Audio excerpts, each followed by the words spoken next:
Bonjour, mesdames et messieurs, bienvenue à un nouvel épisode. Aujourd'hui, je suis moi-même, Hubert Côté, votre hôte, accompagné encore une fois de notre chère Audrey Etu. Salut! Donc, Audrey, welcome back to the pod. Oui. Aujourd'hui, tu nous as préparé des petits cartons.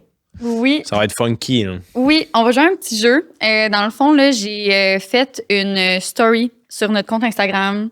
J'ai demandé aux gens c'est quoi les questions qui se posent le plus sur l'acquisition d'entreprise. Puis j'ai également posé les questions à travers notre base de clients. Puis évidemment, à travers les questions que les gens me posent le plus souvent à chaque jour. Fait que j'ai pris comme les 10 qui reviennent tout le temps.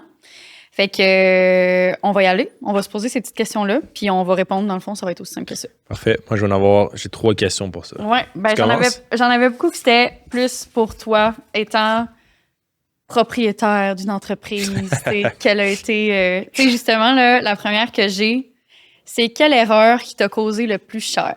Je crois que ça a été une mauvaise valorisation. Tu sais. Fait que la première business que j'ai acheté, c'était une route de machine distributrice. Le prix que je l'ai acheté était trop élevé par rapport au prix réel du marché. Tu sais. Puis la première acquisition, c'est là où j'ai fait justement comme un paquet d'erreurs. Mhm. Finalement, ça s'est quand même bien terminé. J'ai fait de l'argent, puis je l'ai vendu à profit quand même. Mais je pense que c'est Luc Poirier qui dit ça, là, mais tu sais, comme en immobilier, l'argent, bon, oui, tu fais du cash flow à toutes les années en achetant une business, mais veux pas, la majorité de l'argent, tu vas le faire aussi à l'achat. Genre. Dans le sens que si tu achètes au bon prix, tu vas faire beaucoup plus de profit. Quand tu la fais grossir, tu vas avoir une valeur de revente. À l'inverse, si tu l'achètes au mauvais prix en partant, ben, ça prend du temps à remonter la pente. Là, Ouais. Fait que je dirais que ce serait une mauvaise valorisation d'entreprise. Fait que tu l'as acheté trop cher. Ouais. T'as-tu fait de l'argent pareil? Il me semble que oui. Oui, c'est ça. Fait que je l'ai revendu à profit. Pendant ce temps-là, j'avais cash flow aussi, dans le fond, pendant, je crois que c'était 1 an et demi, 2 ans avant de le revendre. OK. Fait que c'est pas mal ça. À mon tour pour la question. Ben ouais, vas-y. Quel est le meilleur secteur d'activité en 2025 pour faire l'achat d'une entreprise, selon toi, Audrey? Ben c'est dur à dire, là. Tu sais, je te dirais, c'est plus. Ben c'est du cas par cas, mais en même temps, c'est plus ce qui a rapport avec la récession, je Mhm. dirais. Tu sais, on dit tout le temps recession proof, Ouais. c'est mon anglais. Mais en fait, là, tu sais, tu sais, surtout avec la COVID, là, tu sais, qu'on a eu, fait que malheureusement, tu sais, c'est sûr que tout ce qui est les restaurants, ça va être comme une des premières choses à fermer s'il y a à nouveau une COVID. Je veux pas dire que les restaurants est une mauvaise business. Mhm. Je dis juste qu'il y a peut-être des business qu'on peut peut-être s'assurer s'assurer que ça va perdurer dans le temps. Par exemple, justement, je donne un exemple, ton cabinet de tenue de livre, la comptabilité, les gens arrêteront jamais de faire leurs impôts. Évidemment, ça reste du cas par cas. Il faut toujours analyser l'entreprise. Il faut toujours s'assurer que les chiffres sont en croissance. Mais c'est de s'assurer justement qu'on est dans un secteur d'activité qui va perdurer dans le temps. Je donne un autre exemple, les garderies. Les gens arrêteront jamais de faire garder leurs enfants dans des garderies. Encore là, il faut vérifier est-ce que c'est des CPE, est-ce que c'est subventionné, est-ce que c'est non subventionné, est-ce que c'est des garderies en milieu familial? Parce que la différence, ben, la réponse va être différente pour comme ces trois choses-là, ces trois choix-là. Je sais pas si t'en as, toi. Tout ce qui est vraiment boring. Fait que, tu sais, on Ouais. voit toutes les choses sexy en ligne, fait que la crypto, l'immobilier, toutes ces choses-là. Moi, ce que j'aime, c'est ce qui est très boring. Fait que la voto, comme tu l'as dit, comptabilité, des entreprises d'entretien ménager commercial, des entreprises de portes et fenêtres, c'est tout ce qui est boring, comme tu l'as dit, dans une récession, les gens vont quand même devoir aller réparer leur voiture au garage. Ils vont quand même laver leur auto. Il va falloir qu'ils payent de l'impôt. Fait que, tu sais, vraiment, premier niveau, qu'est-ce que les gens peuvent pas se passer? Souvent, c'est une belle piste pour une première achat. Là. Oui, absolument. Prochaine question. J'ai choisi. Ton conseil numéro 1 pour un repreneur aujourd'hui? J'ai pas de conseils, mais j'ai de l'expérience personnelle à partager. Dans le fond, moi, quand j'ai fait mes premières acquisitions d'entreprise, trop souvent, j'avais pas une gestion claire des attentes avec l'équipe qui était en place. Fait que maintenant, ce que j'aime bien faire, c'est que quand je rentre dans l'entreprise, c'est d'avoir un rôle clair. Tu sais, si toi, au départ, le but, c'est d'amener la business à un prochain niveau puis de t'impliquer dedans, c'est super bon, c'est the best. Juste de définir un peu ton rôle au sein de l'équipe, dire écoute, salut, je suis le nouveau propriétaire, puis voici ce que je veux faire. À l'inverse, tu vas avoir un rôle plus passif ou ne pas être pris dans les opérations, mais c'est de dire en amont, dire écoute, moi, j'ai plus un rôle en périphérie, il y a quelqu'un qui va être là pour gérer l'entreprise au day-to-day. Donc, voici comment communiquer avec moi, comment ne pas communiquer avec moi. Tu sais, de ne pas donner son numéro de téléphone personnel, de donner une boîte courriel précise, tout dépendant des limites que tu veux mettre. Fait que, tu sais, de bien gérer les attentes, de dire c'est quoi ton implication en temps que tu vas mettre, etc., puis de stick to it pour pas qu'il y ait d'ambiguïté ou que tu te ramasses dans une situation que tu voudrais pas nécessairement. Oui, absolument. Un red flag que les gens sous-estiment. On en a déjà parlé dans un autre podcast, mais je dirais que quand que tu regardes une annonce, c'est quand que le vendeur est fermé à une balance de prix de vente, à toute forme de financement. Je te dirais que c'est un des plus gros red flags en commençant. Ça, puis la raison du départ. Ouais. La raison de la vente. Non, c'est vraiment bon. Puis aussi, peut-être même un red flag que moi je vois souvent, c'est un prix demandé vraiment trop élevé, genre par rapport à, mettons, au profit qu'il génère. Là. Fait que, des fois, on voit une business qui fait genre 100 000 de profit puis il demande 2 millions. Des fois, c'est correct parce qu'il y a la bâtisse où il y a genre énormément d'inventaire. Mais quand il n'y a pas d'inventaire puis il n'y a pas d'immobilier puis que c'est vraiment juste comme 5, 6, 7 fois les multiples, t'es comme clairement la personne soit n'est pas accompagnée ou est accompagnée de quelqu'un qui n'a pas un gros background. Fait que, mais non, j'aime ça, c'est des bons red flags. Yes. À quel moment tu as senti que tu faisais le bon move pour acheter une business? Je pense que, dans le fond, c'est du moment où le transfert de connaissances est fait, qu'on est propriétaire puis que l'ancienne personne est plus là, puis que la business grossit. En général, quand tu as une augmentation des revenus, tu fais encore plus de profit que du moment de l'acquisition. À chaque fois que tu achètes une business, tu veux regarder, exemple, on termine le mois de janvier, puis tu regardes les chiffres du mois de janvier, tu veux toujours comparer avec le mois de janvier précédent. Tu veux toujours dire, OK, à pareille date, l'an passé, on était où exactement? Puis, ce qui est le fun avec ça, c'est que tu peux te comparer, te donner un défi, puis c'est comme un jeu rendu là. Fait que tu te dis, OK, écoute, plus de revenus, plus de profit, thumbs up, ça se passe super bien, la team est satisfaite, les clients sont satisfaits. Pour moi, c'est un big win, puis là, c'est là que tu te rends compte que, OK, good, ce que j'implémente, ça marche, puis ça grossit, tu sais. Fait que c'est vraiment à ce moment-là, comparativement à comme l'année d'avant, on en est rendu où, là, tu sais. Mais là, ça, tu parles de quand tu as acheté la business. Ouais. OK. Puis, mettons que je te pose la question avant, tu sais, parce que je pense que pour plusieurs personnes, ça peut être vraiment stressant.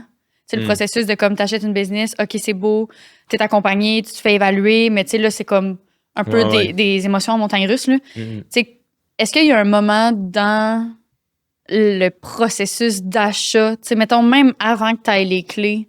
Que tu sais que c'est gagné. Que tu as fait comme, OK, let's go, ça y va, puis ça va bien aller, mettons. Le plus gros élément déclencheur, c'est, bon, oui, la confirmation que tu as le financement, c'en est un, mais je te dirais, le vrai de vrai, c'est que quand l'ancien propriétaire ou le propriétaire, il a annoncé à son équipe qu'il vendait son entreprise puis que tu as été présenté à l'équipe, genre, c'est comme le moment fatidique où there's no coming back. Non, c'est puis ça. c'est comme la personne elle a fait la switch dans sa tête. Puis tu sais, le plus vite, tu es dans un scénario idéal, si tu peux commencer à travailler une fois par semaine dans la business ou quelques heures par semaine, puis que tu es déjà comme en contact avec les membres de l'équipe, ben les chances que sa clôture sont quasiment pas garanties, mais très, très, très, très, très élevées. Fait que j'irais à ce moment-là, précisément. Puis comment ça s'est passé, ça, rencontrer le monde? Tu sais, le monde, il était-tu il était-tu réticent? Ben souvent, c'est ça, on pense que c'est weird, mais tu sais, à the end of the day, eux sont super contents parce que avant que tu arrives, là, souvent, tu achètes une business de quelqu'un qui part à la retraite. Eux, ce qu'ils se disent, c'est oh shit, OK, Ghislain, il est sur le bord de la retraite, là, il va fermer sa business. Ils pensent qu'ils vont perdre leur job parce que lui doit partir à la retraite. Fait que ce qui est le fun, c'est que tu arrives un peu comme un sauveur, entre guillemets, dans le sens que tu dis hey guys, il va avoir une continuité, puis on va l'amener au prochain niveau, la business. Fait que, si vous rêvez d'avoir un meilleur salaire, des meilleures conditions, plus de vacances, avoir un rôle qui évolue, ben, on est là pour l'amener au prochain niveau. Tout est renégocié. Ou Pas tant. nécessairement, dans le sens que leurs salaires ne sont pas renégociés, ils restent tels Laissés quels ou tels revus quels, à la ouais. hausse s'ils atteignent les nouveaux objectifs. Ouais. Mais c'est surtout l'espèce de continuité puis l'amener un peu un vent de fraîcheur. Tu sais. Souvent, tu sais, c'est le fun là, d'avoir du monde un peu plus jeune puis qui ont des nouvelles idées puis qui veut amener la business à un autre niveau. Tu sais, des fois, quand une personne est sur le bord de la retraite, c'est la business pas stagne, mais tu sais, il n'y a pas de grosses innovations, mettons, de grosses choses positives. Fait que, tu sais, pour certains, ça peut faire peur aussi le changement, mais la grande majorité du temps, c'est comme, OK, good, ben, on a encore une job. Tu sais, c'est valorisant. Là. Ben, c'est sûr que pour une business qui est sur le bord de la retraite puis qui va fermer, oui. Est-ce que ça a été ça pour toutes les business que tu as achetées ou il y en a que c'était vraiment. Tu sais, c'était ça pour le café aussi, par exemple? Non, le café, c'est des jeunes. C'était pas des jeunes, mais tu sais, ils n'étaient pas à la retraite. L'école de montage non plus. OK. Puis les employés, ça a bien été pareil, tu sais? Oui, c'est ça. Tu sais, dans le fond, à the end of the day, il y a un gestionnaire qui leur donne l'information. C'est un peu la même chose dans le sens que tu sais, c'est pas une bombe nucléaire que tu lances dans la business. Tu sais, c'est un travail que l'ancien propriétaire fait pour toi aussi en partie. Puis c'est comme. C'est un peu la même affaire que quand, exemple, que tu es locataire d'un triplex puis que tu as un nouveau propriétaire de ton triplex. Ben, tu vas continuer à habiter puis tu vas continuer à effectuer les mêmes tâches que tu fais. Là. Tu sais, c'est un peu la même chose dans le sens que je comprends. la bâtisse reste là, les tâches à effectuer, puis les pièces restent les mêmes. Des fois, il y a des rénovations et tout, mais il y a comme le cours normal des affaires ne change pas pantoute. Là, tu sais. Non, c'est ça. Mais est-ce que... je pousse un peu, là, mais dans le sens où est-ce que c'est plus toi qui assimile le fonctionnement d'eux ou c'est plus les gens qui viennent assimiler tes nouvelles idées? Puis, tu sais, dans ça, tu sais, y a-tu déjà eu, tu sais, parce que j'imagine ça peut arriver, là, tu sais, je veux dire, t'achètes, puis ça doit pas être une majorité, mais, tu sais, t'as-tu déjà vécu ça? T'achètes une entreprise, puis, tu sais, il y a quelqu'un qui est là, ça fait 40 ans que ça fonctionne comme ça. Ouais. Tu sais, ça t'est-tu déjà arrivé à toi, ça? Personnellement, non. Je pense qu'il y a quand même une relation employé-employeur qui demeure intacte dans le sens que la personne va souvent quand même te traiter avec respect. Puis, tu sais, dans le sens que c'est comme. Ben, c'est comme apprendre à connaître quelqu'un. C'est ça, c'est comme un peu. Je veux pas trop faire de parallèle, mais tu sais, c'est la même chose avec un bloc, tu sais, dans le sens qu'ici, un locataire, il y a des règles. Puis les règles doivent être respectées. Oui, peu importe qui c'est ça, toi, en tant qu'acquéreur, tu sets les règles. Puis évidemment, le but, c'est de faire ça en tout respect, mais c'est bien rare qu'il y ait comme un gros accroche majeur. Là. Non, à tes côtés, pendant un an, tu as l'ancien propriétaire qui t'aide à, dans le fond, concrétiser tes rêves et ta volonté de croissance. Fait que c'est bien rare que ça accroche, mais... c'est sûr qu'il y a des divergences d'opinion, puis c'est bien normal aussi. Puis des fois, ça peut stresser un peu les gens, mais c'est justement, au début, l'important, c'est pas de vouloir tout changer. La première année, il n'y a pas grand-chose qui se passe. Tu es plus en mode, j'apprends, je collecte les revenus, puis je me familiarise avec le concept. Puis après ça, quand tu veux la développer, puis si tu as envie de la développer, tu peux. Sinon, quand tu l'achètes, tu peux simplement continuer tel quel. Là, puis j'imagine que, tu sais, dans l'optique où j'ai une entreprise, par exemple, puis que ma plus grande chum, là, je dis n'importe quoi, là, travaille pour moi, ben si elle est pas vraiment d'accord avec le changement comme de propriétaire, ben elle va partir avec moi, puis ça va être discuté dans le deal, puis je vais dire, hey, ben moi, il y a tel employé qui s'en va, fait que ça va être un poste à remplacer. Exact. Puis si c'est une personne super importante, clé, ben tu peux faire... justement rajouter une condition à ta balance de prix de vente. Fait que ça a un peu un épisode qu'on a parlé, mais si tu dis, écoute, je te finance, tu me finances 300 000 du million, mais s'il y a tel employé clé qui part, il y a une pénalité de 200 000 sur ta balance de prix de vente parce que cet employé-là génère 500 000 ou 1 million de ventes. Right? On ne veut pas la perdre, elle est super indispensable pour la business. Fait que si elle ne reste pas pendant 2, 3, 4 ans, ben 200 000 du prix d'acquisition part. Okay. On peut se protéger de cette façon-là aussi. Fait que, il y a moyen de vraiment minimiser beaucoup de risques. Oui. OK. Cool. À mon tour. Ben attends, je vais t'en poser une autre. OK, let's go. Parce que j'en ai plus. Ben, je sais qu'on en avait parlé un peu dans un autre podcast aussi, mais est-ce qu'une entreprise en perte est automatiquement un mauvais deal? Pas nécessairement. Je pense que, tu sais, dans le fond, c'est ce qu'on appelle un redressement. Là. Je sais pas si tu connais, comment il s'appelle? J'ai oublié son nom, là, c'est un entrepreneur français qui a racheté Adidas. J'ai le nom sur le bout de ma langue. Mais Bernard Tapie, c'est ça. Bernard Tapie, c'est une série sur Netflix, vous irez voir ça, c'est vraiment intéressant. Lui, son whole thing, là, c'était exactement ça. Il rachetait dans les années 80 en Europe des business qui étaient en perte déficitaire pour ce qu'on appelle un franc symbolique. Fait que dans le fond, tu reprends la dette de la business sans nécessairement prix d'acquisition, puis tu la réaméliores. Fait qu'il a fait ça à plein de business, il redresse des business, fait que là, il a full de valeur, il peut refinancer ou revendre plus haut. Il a fait ça avec Adidas pendant un bout de temps. Il a racheté Adidas quand ça allait vraiment pas bien. Fait que c'est une célèbre technique qui existe depuis vraiment longtemps. Ça se fait absolument. C'est sûr, par contre, que pour un premier achat, c'est pas vraiment ça le best parce que ça prend quand même une certaine connaissance financière puis une certaine connaissance de la business. Souvent, tu sais, quand tu redresses des business en perte, tu as des licenciements à faire, il faut que tu aies des conversations difficiles avec des fournisseurs, tu trouves des nouvelles ententes de paiement avec les banques. Puis, il y a de l'investissement aussi, j'imagine. C'est ça, des fois, il faut que tu réinjectes du capital. Puis, tu as un peu le feu au cul dans le sens qu'il faut que tu génères des ventes. Il faut que tu pousses la machine. Là, tu sais. Mais par contre, si ça marche, tu peux devenir super riche. Gagnant, c'est ça. Parce que tu n'as pas de prix d'acquisition techniquement. Right? Tu l'achètes pour 1$ ou 0. Tu fais juste récupérer les actifs ou les dettes genre, de la business. Là. C'est ça. Fait que tu n'as même pas à passer au financement. C'est juste comme tiens. Puis c'est un peu un paiement de notaire. Ben, comme au notaire. Il y a différentes façons qu'on peut le structurer. Là. Tu peux racheter les actifs. Ouais. Fait que tu te prends un prêt à la banque. Fait que souvent, ça peut être plus avantageux de reprendre un nouveau prêt.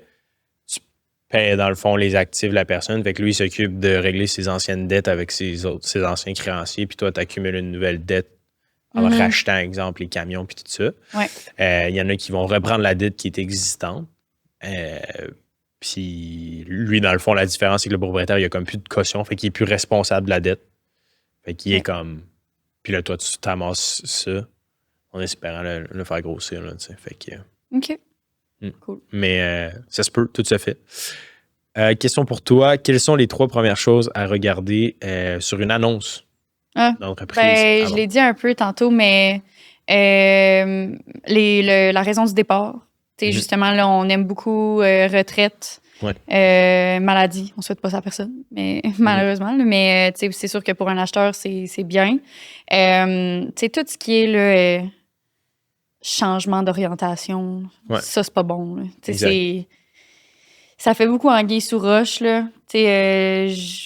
En fait, changement d'orientation, il peut être communiqué de différentes façon. Là, ça veut tout dire. Mais ça peut être une bonne raison. Ben oui, ça peut être une bonne raison. C'est juste de savoir c'est quoi. Là. C'est ça, mais c'est la première affaire que je check. Puis si c'est changement d'orientation communiqué sous différentes phrases, là, ça va être comme la première question que je vais poser. C'est comme, c'est quoi la question, la raison. Même chose pour le financement.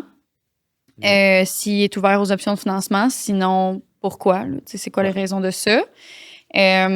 Après ça, je dirais la région, mais c'est un peu une question piège, là, dans le sens que la région, oui, parce que c'est sûr que si tu dois t'y rendre 40 heures semaine, il faut que ça soit à proximité, là, c'est ça, là, jusqu'à un certain point. Par contre, si ça se gère facilement en ligne, ça, c'est moins grave. Là, ça reste que encore là, pour le transfert de connaissances, c'est super important au début de faire la route. Fait à la limite, si c'est à 2 heures de route, est-ce que dans les premiers temps, moi, c'est un peu ça que je dis aux clients des fois, là, est-ce que tu es prêt à la limite, aller te prendre une chambre là-bas, les 3 premiers mois, par exemple, juste être là, assimiler la business. Puis à partir de là, après ça serait peut-être comme ta fourchette de prix. Ouais.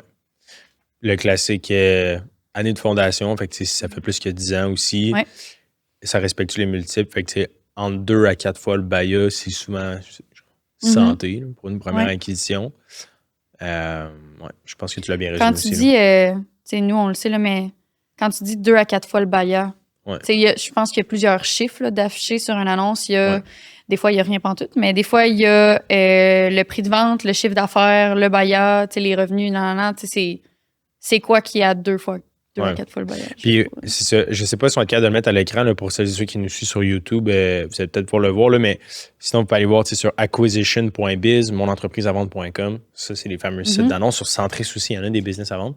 Il y a un peu moins les chiffres par contre. Là. Mais si on prend l'exemple typique de acquisition.biz, tu as plein de chiffres qui te donnent. Le BAYA, c'est quoi? C'est le bénéfice avant impôt, intérêt et amortissement.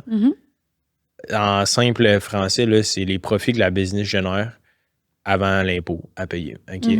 Fait que on se base là-dessus parce que c'est comme le profit de la business après toutes les dépenses. Fait que tu sais, les revenus, ça veut pas dire grand-chose. Fait que on se base là-dessus pour pricer souvent la business. Puis le multiple, ben, c'est dans le fond basé sur les revenus, ben, les profits futurs de l'entreprise. Fait que si tu l'achètes, mettons, à 2 fois les profits, ça veut dire que ça va te prendre 2 ans, mettons, pour payer la business. Si c'est à 3 fois les profits, ben techniquement parlant, tu sais, je dis, c'est pas 2 ans littéralement parce que le prêt, tu peux l'échelonner sur 5-10 ans, là, mais vous comprenez juste la façon que je l'explique. Là. Fait que tu sais, tu payes dans le fond pour les profits futurs. Fait qu'entre 2 à 4 fois, pourquoi est-ce que c'est entre 2 et 4 fois? Ben, c'est que si tu regardes, admettons, les ratios d'endettement, simplement, tu sais, exemple, tu achètes la business 1 million en générant 300 000 de profit. Si tu mets 2 millions de dettes sur ton acquisition, ben, le 300 000 de profit, même si c'est sur 10 ans, tu pourras jamais. Tu vas perdre de l'argent. Fait que ça fait aucun sens. Fait que entre 2 à 4, règle du pouce, ça fonctionne super bien parce que ça te permet de rembourser l'acquisition en genre 5 à 10 ans en moyenne. En général, on essaie de faire ça entre 5 à 7 ans. Puis, c'est les banques, dans le fond, qui settent un peu le prix aussi, là, parce que c'est eux qui décident qu'est-ce qu'ils financent. Fait que c'est un peu basé là-dessus. Là. Entre 2 et 4, idéalement 2 dans un scénario idéal, peu importe l'industrie, mais tout dépendant du domaine, il y en a qui montent un peu plus haut, d'autres plus bas. Tout dépendant de... Fait qu'idéalement, c'est le prix de vente en fonction du bailleur. Oui, exact. Puis, y avait-tu d'autres choses? Tu avais dit comme le bailleur versus le prix de vente. T'avais-tu d'autres choses? Secteur d'activité. L'année de fondation. Oui, année de fondation, fait que ça fait au moins 5 ans, idéalement 10, mais réalistiquement parlant, 5 ans. Ouais, si ça fait 1 an ou 2 que la business roule, c'est très difficile de comme, savoir qu'est-ce qui va se passer dans le futur. D'avoir un historique aussi. Là. Exact. Puis, le secteur d'activité, fait que c'est tout ce qui est boring, tout ce qui est recession-proof, fait qui est comme impossible à, peu importe qu'il y ait une guerre ou etc., qu'il va quand même avoir de la business qui va se dérouler. Puis, c'est pas mal ça. Quand il y a de l'immobilier dans une transaction, ça peut être intéressant aussi. Mais, tu sais, fun fact, là, tu peux financer 100% de l'achat de l'immobilier quand tu achètes la business aussi. Il y a quelques critères à respecter, mais par contre, tu sais, ce que je regarde, c'est que dans une annonce, ben, tu veux faire attention parce que, surtout pour une première acquisition, le but, souvent, c'est de générer un revenu supplémentaire. Si tu achètes, admettons, en finançant la bâtisse qui vient avec, exemple un garage, ben, tu vas avoir beaucoup moins de cash. Là. Dans le fond, tous tes revenus supplémentaires que tu voulais, tu vas la payer dans ton hypothèque. C'est peut-être juste une petite nuance à regarder aussi. Des fois, on veut juste acheter la portion business qui génère comme vraiment les revenus supplémentaires. À noter, par contre, que le prêt immobilier, c'est un prêt à part qui, comme quand on achète une maison, ça peut être financé sur 25 ans comparativement à la business qui est remboursée de 5 à 7 ans. Fait que le prêt d'immobilier est quand même moindre versus que si c'était mis sur 7 ans. Là, en ce moment, c'est sûr que ça serait plus tough. Oui, ce serait impossible. Le fait que... Non, c'est des bons points. Est-ce qu'on avait d'autres questions? Moi, il m'en reste 2. Moi, j'ai fini. Est-ce qu'un d'une entreprise est négociable? Fait que, comparaison justement à l'immobilier, où on a l'évaluation d'une maison qui est à 300 000, bien sûr, Realtor, Centris, whatever, elle va être affichée à 450 aujourd'hui. Est-ce que c'est ça pour l'entreprise? Oui, ça va vraiment dépendre de qui accompagne le vendeur. Fait que si, mettons, c'est un évaluateur agréé, un évaluateur, un EEA là, qu'on appelle un évaluateur d'entreprise agréé, tu sais, il n'y a pas vraiment de... C'est souvent défini par les banques. T'sais. Fait que c'est souvent la banque qui va dire que ben, nous, on est prêt à financer tant d'un deal. T'sais. Fait que autant que il n'y a pas beaucoup de... ou il y a peu de surenchère, mettons, comparativement à l'immobilier, c'est sûr. Parce que c'est moins connu, il y a moins de compétition, il y a plus de vendeurs que d'acheteurs. Fait que, tu sais, dans le fond, c'est un peu des conditions propices. Là. Fait que c'est sûr que tu peux avoir des meilleurs prix puis des meilleures conditions. Puis pour ce qui est de qui set le prix, ben il y a l'évaluation, puis est-ce que les banques sont prêtes à prêter aussi. Puis après ça, c'est de savoir ben, où est-ce que tu veux te positionner là-dedans. Ouais. Puis est-ce que, tu sais, dans le côté négociable, tu sais, est-ce que ça se fait de négocier des prix à la baisse beaucoup d'une business? Oui, absolument. Ça peut très bien se faire. L'enjeu, par contre, avec ça, c'est que tu ne veux pas non plus te mettre le propriétaire à dos. Fait que tu veux quand même garder une bonne relation. Mais oui, ça peut se négocier à la baisse pour un paquet de raisons. La désuétude de l'équipement, le risque associé à ce qu'il y ait une perte de revenus significative si jamais un employé part.